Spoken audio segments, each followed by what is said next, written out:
You can pause the video anywhere and try the question on your own, and उसके बाद you can see the answer. बाकी resources सब description में दिए हुए हैं. So इस question में बोला है among the evil quartet, what which is considered the most important cause driving the extinction of a species. तो सबसे पहले तो evil quartet पे ही आ जाते हैं. Evil quartet क्या है? It is basically the four major causes for the loss of biodiversity. अभी फोर मेजर कॉजेज है क्या क्या? सबसे पहले तो आता है habitat loss, habitat loss and fragmentation, ये साथ में है. दूसरा है ओवर एक्सप्लॉयटेशन,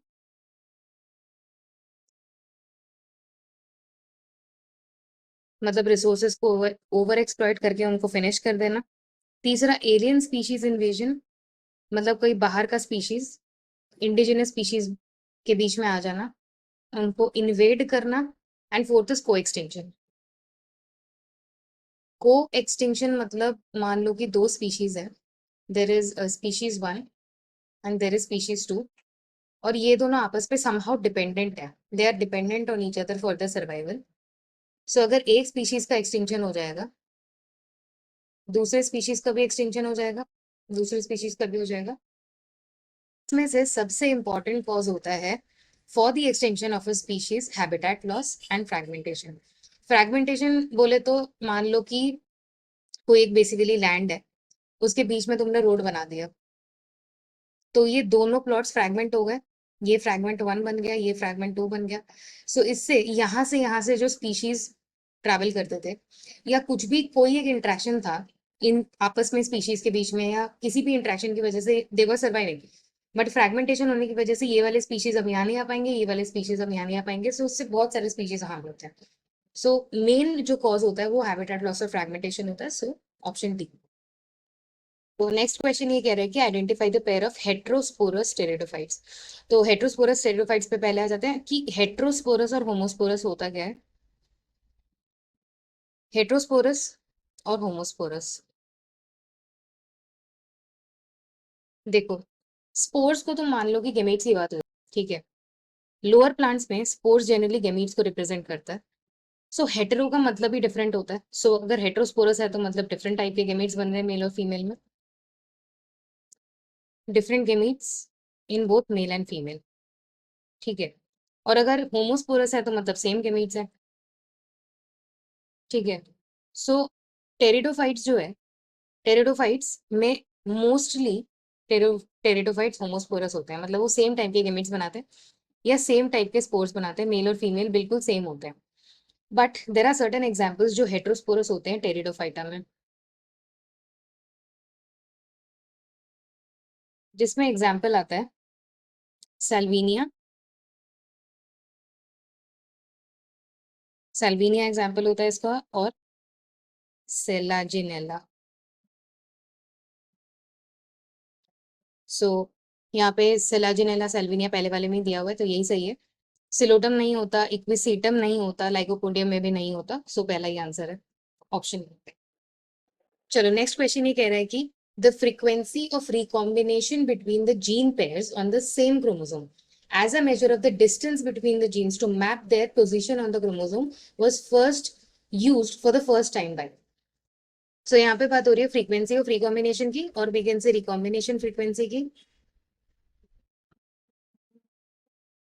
रिकॉम्बिनेशन फ्रीक्वेंसी मतलब कितने फ्रीक्वेंटली रिकॉम्बिनेशन होता है between the gene pairs of the same chromosome. मतलब मान लेते हैं कि ये मेरा क्रोमोसोम है, ठीक है. यहाँ पे मेरा एक जीन पेयर है, तो this is the first gene, this is the second gene. बात ये आती है कि इन दोनों जीन पेयर में जो इसका होमोलॉगस क्रोमोसोम होगा, ठीक है, रिकॉम्बिनेशन हमेशा होमोलॉगस क्रोमोसोम में होता है, तो यहाँ पे भी वन होगा, यहाँ पे टू होगा. सो यहाँ पे रिकॉम्बिनेशन होगा मियोसिस के time, recombination during meiosis. So one और टू में रिकॉम्बिनेशन जो होगा उसकी पॉसिबिलिटी कितनी है, बेसिकली रिकॉम्बिनेशन फ्रीक्वेंसी उसकी पॉसिबिलिटी बताता है.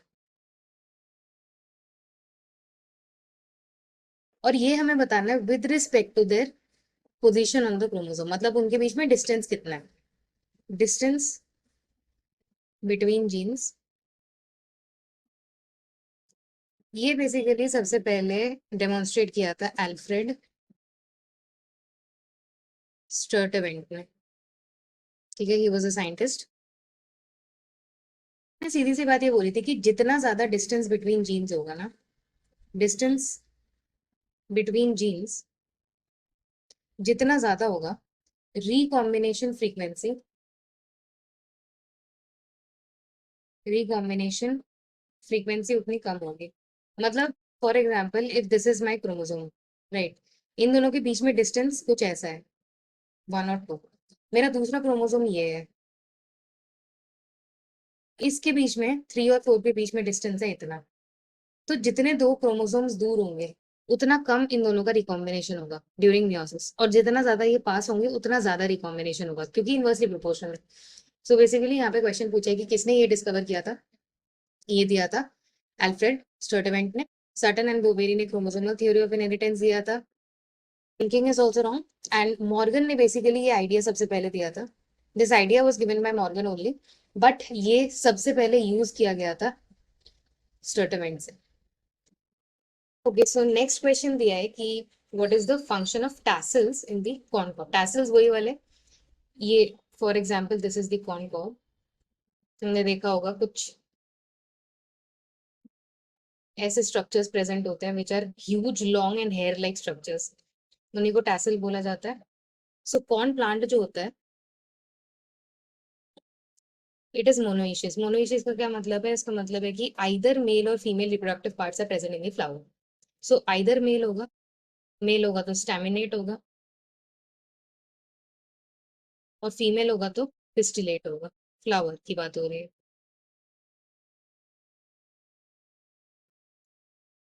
सो ये जो टैसल्स होते हैं वो होते हैं फीमेल फ्लावर का पार्ट।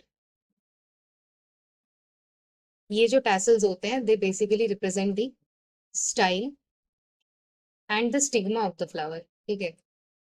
और स्टाइल और स्टिग्मा किसमें होता है, फीमेल फ्लावर में। बेसिकली ये टैसल्स जो होते हैं इतने लंबे स्ट्रक्चर्स होते हैं which basically and into A stigma. और इनका मेन जो फंक्शन होता है इतना लंबा होने का is to trap the pollen grains. Dispersion is through wind. So wind से हुए हुए पोलन ग्रेन्स का डिस्पर्शन जो होता है उनको ट्रैप करने के लिए बहुत ही ज्यादा फ्लोइंग होते हैं ये टैसल्स। ये फ्लो करते हैं विंड में और इनको ट्रैप कर लेते हैं। सो इसका ऑब्वियस आंसर हो गया to trap the pollen grain. Okay, so next question is during the purification process of the recombinant DNA technology, addition of chilled ethanol precipitates out what? So यहाँ पे basically पूछा है कि डीएनए आइसोलेशन के time पे recombinant DNA technology में DNA isolation एक process होता है जिसमें चिल्ड इथेनॉल का क्या फंक्शन है। सबसे पहले तो जो सेल होता है, सेल में डीएनए के अलावा आरएनए भी प्रेजेंट होता है, प्रोटीन्स प्रेजेंट होती हैं, कार्बोहाइड्रेट्स प्रेजेंट होता है, बहुत कुछ प्रेजेंट होता है। सो इस डीएनए को हमने आइसोलेट करना है। इस डीएनए को आइसोलेट करने के लिए सबसे पहले तो हमें सेल मेम्ब्रेन को ब्रेक करना पड़ेगा।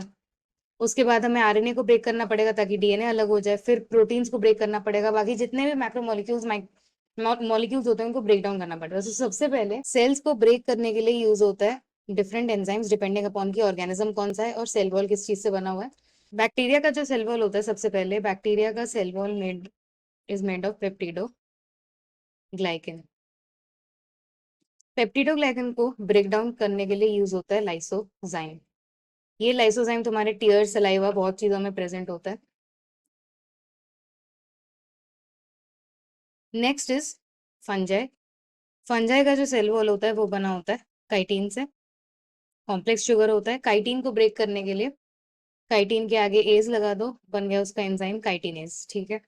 Next is your plant cells. Plant cells का जो सेल वॉल होता है वो बना होता है सेल्यूलोज से, एंड सेल्यूलोज की जगह एज लगा दो, सेल्यूलेज, वो उसको ब्रेक डाउन कर देगा। सिमिलरली आरएनए को ब्रेक डाउन करना होता है, आरएनए ब्रेक होता है आरएनएज से, आरएनएज एंजाइम है। सिमिलरली अगर प्रोटीन रिमूव करना है तो हम ब्रेक डाउन कर देंगे प्रोटीनेज से सारे एज वाले जो हैं एंजाइम्स होते हैं वो ब्रेक डाउन करते हैं उसी मॉलिक्यूल को। अल्टीमेटली जो है चिल्ड इथेनॉल यूज होता है।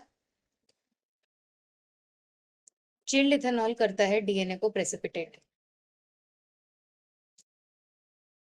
डीएनए प्रेसिपिटेट करता है चिल्ड इथेनॉल। सो आंसर बन गया डीएनए। ओके, नेक्स्ट क्वेश्चन में ये पूछा है which of the following stages of meiosis involves the division of centromere. तो मियोसिस में दो चीजें बहुत इंपॉर्टेंट है। एक तो हो गया एनाफेज 1 और एक है एनाफेज 2।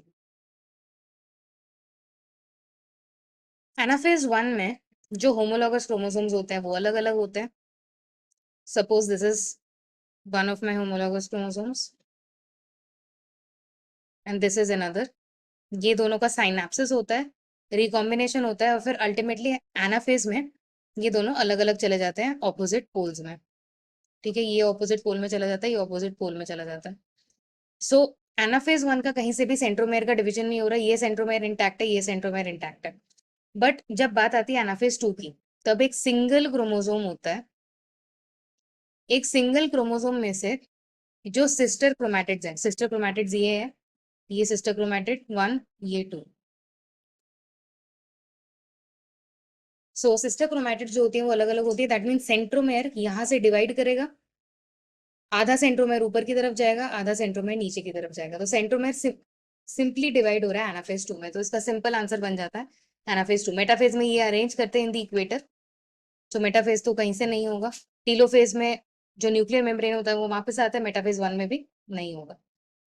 चलो नेक्स्ट क्वेश्चन है कि the process of appearance of the recombination nodules occurs in which substage of prophase 1 in meiosis. So prophase 1 में 5 स्टेजेस होते हैं। सो सबसे पहले होता है लेप्टोटीन, दूसरा है जाइगोटीन, तीसरा है पेकाइटीन,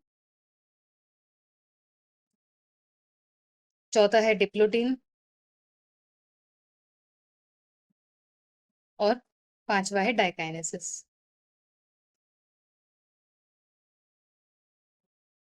सबसे पहले तो लेप्टोटीन फेज होता है। लेप्टोटीन फेज सिंपली माइक्रोस्कोप से रिलेटेड है। It is not that hard to remember. Microscope में ये विजिबल होने लगता है, they start becoming visible under microscope. ठीक है, जाइगोटीन स्टेज में जो होमोलॉगस क्रोमोसोम होंगे उनका साइनेप्सिस होगा। सीधा सीधा साइनेप्सिस होता है, मतलब जो होमोलॉगस क्रोमोसोम्स है पहले वो पास आएंगे, पास आने के बाद उनमें रिकॉम्बिनेशन होगा। सो पेकाइटीन में होता है रिकॉम्बिनेशन।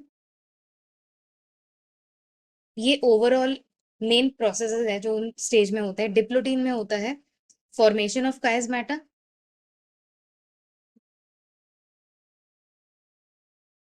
एंड लास्ट डाइकाइनेसिस में इसी काइस्मेटा का रेजोल्यूशन होता है, रेजोल्यूशन ऑफ काइस्मेटा, या we can say terminalisation of chiasmata. सा क्वेश्चन है कि रिकॉम्बिनेशन नोड्यूल्स कहाँ बनते हैं। ऑब्वियसली रिकॉम्बिनेशन नोड्यूल्स वहीं बनेंगे जहाँ पे रिकॉम्बिनेशन हो रहा होगा। स्पेसिफिकली रिकॉम्बिनेशन नोड्यूल्स बनते हैं, स्पेसिफिकली एक एंजाइम यूज होता है which is called the recombinase enzyme, और ये होता है पेकाइटिन स्टेज में। सो पेकाइटिन हो गया आंसर। सो इसको याद करने का बेसिकली एल होता है, जेड होता है, पी होता है and D D. L Z P D D. चलो नेक्स्ट क्वेश्चन असर्शन रीजन का है। असर्शन दिया हुआ है late wood has fewer xyliary elements with narrow vessels. Reason दिया हुआ है because cambium is less active in winters. Wood जो है दो टाइप के होते हैं, एक होता है स्प्रिंग वुड जिसको अर्ली वुड बोलते हैं, और दूसरा होता है ऑटम वुड जिसको लेट वुड बोलते हैं। तो स्प्रिंग वुड जो है नाम ही से पता चल रहा है स्प्रिंग में बनता है, एंड इसका जो केम्बियल एक्टिविटी होता है या केम्बियम का एक्टिविटी होता है वो हाई होता है। एंड जो ऑटम होता है, ऑटम में केम्बियम की एक्टिविटी लो होती है। तो याद करने का ये तरीका है जस्ट कि स्प्रिंग में फ्लावरिंग ज्यादा होता है या एक्टिविटी ज्यादा होता है प्लांट्स में, तो केम्बियल एक्टिविटी भी ज्यादा होता है। सो केम्बियल एक्टिविटी जब ज्यादा होता है, देयरफॉर यहाँ पे जो जाइलरी एलिमेंट्स हैं, जाइलरी एलिमेंट्स भी ज्यादा होते हैं in the spring would, and साथ ही साथ वेसल्स जो होते हैं वो भी वाइड होते हैं। वाइल लेट वुड में या ऑटम वुड में यही चीज ऑपोजिट हो जाता है कि जाइलरी एलिमेंट्स जो होते हैं वो लेस होने लग जाते हैं क्योंकि एक्टिविटी लेस होती है, वेसल्स भी जो है वो नैरो होते हैं। सो यहाँ पे स्टेटमेंट दिया हुआ है late wood has fewer xylary elements which is absolutely right and narrow vessels because cambium is less active in winters. ये बिल्कुल सही रीजन है, सो इसका आंसर हो गया option 1। So last question is video का identify the correct statements. First statement दिया हुआ है detritivores perform fragmentation. Second दिया हुआ है the humus is further degraded by some microbes during mineralization. Third दिया हुआ है water soluble inorganic nutrients go down into the soil get precipitated by leaching.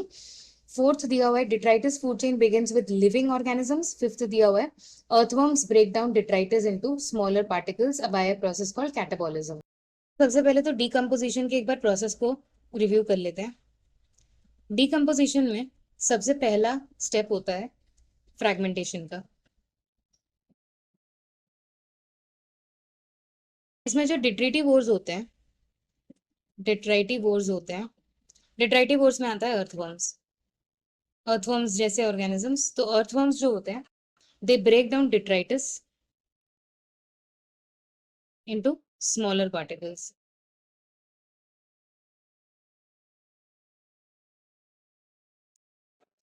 इस प्रोसेस में कुछ इनऑर्गेनिक न्यूट्रिएंट्स बनते हैं जो सॉइल में सीप हो जाते हैं। तो जो इनऑर्गेनिक न्यूट्रिएंट्स बन रहे हैं इस प्रोसेस में, फ्रैगमेंटेशन के प्रोसेस में the inorganic nutrients obviously these are water soluble, तभी ये सॉइल में अंदर जा रहे हैं, वाटर के साथ सॉल्युबलाइज होके सीपिंग इनटू द सॉइल, और ये हो जाता है अनअवेलेबल। नेक्स्ट प्रोसेस है कैटाबॉलिज्म का। बेसिकली इसका मीनिंग होता है टू ब्रेक डाउन। ठीक है, कैटाबॉलिज्म किस चीज से होता है? बाय बैक्टीरियल और फंगल एंजाइम्स। सो बैक्टीरियल या फंगल एंजाइम्स भी डिट्राइटिस को ब्रेक डाउन करते हैं इनटू इनऑर्गेनिक सब्सटेंसेस।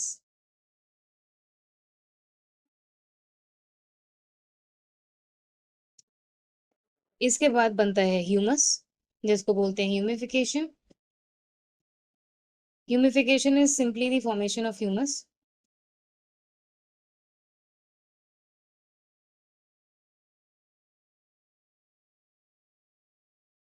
ह्यूमस के भी बाद एक प्रोसेस होता है जिसे बोलते हैं मिनरलाइजेशन।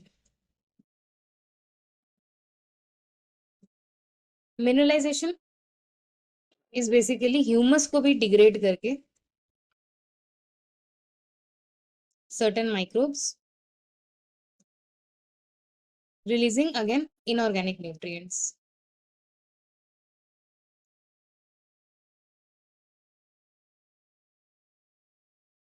So इसमें पहला स्टेटमेंट दिया है detritivores perform fragmentation which is absolutely right. Fragmentation detritivores करते हैं जैसे अर्थवर्म्स। नेक्स्ट स्टेटमेंट दिया है the humus is further degraded by some microbes during mineralisation. Yes, humus जो है वो डिग्रेड होता है during mineralisation, so this statement is also correct. Third दिया हुआ है water soluble inorganic nutrients go into the soil get precipitated in leaching। बिल्कुल सही बात है, वाटर soluble होना जरूरी है, इनऑर्गेनिक भी होता है। स्टेटमेंट दिया है detritus food chain begins with living organisms. बिल्कुल भी नहीं, यहाँ पे डेड एंड डिकेइंग मैटर होता है, dead and decaying organic matter होता है, उसी से बिगिन होता है जिसको ब्रेक डाउन करा जाता है by the organisms like detritivores and bacteria. Then earthworms break down detritus into smaller particles by catabolism. नहीं, ये फ्रैगमेंटेशन होता है, कैटाबॉलिज्म नहीं। कैटाबॉलिज्म जो होता है वो बैक्टीरियल और फंगल एंजाइम्स करते हैं, फ्रैगमेंटेशन होता है अर्थवर्म्स का। सो सही स्टेटमेंट एबीसी हो गया, so option D. More questions will be covered in this series and meet you in part 3.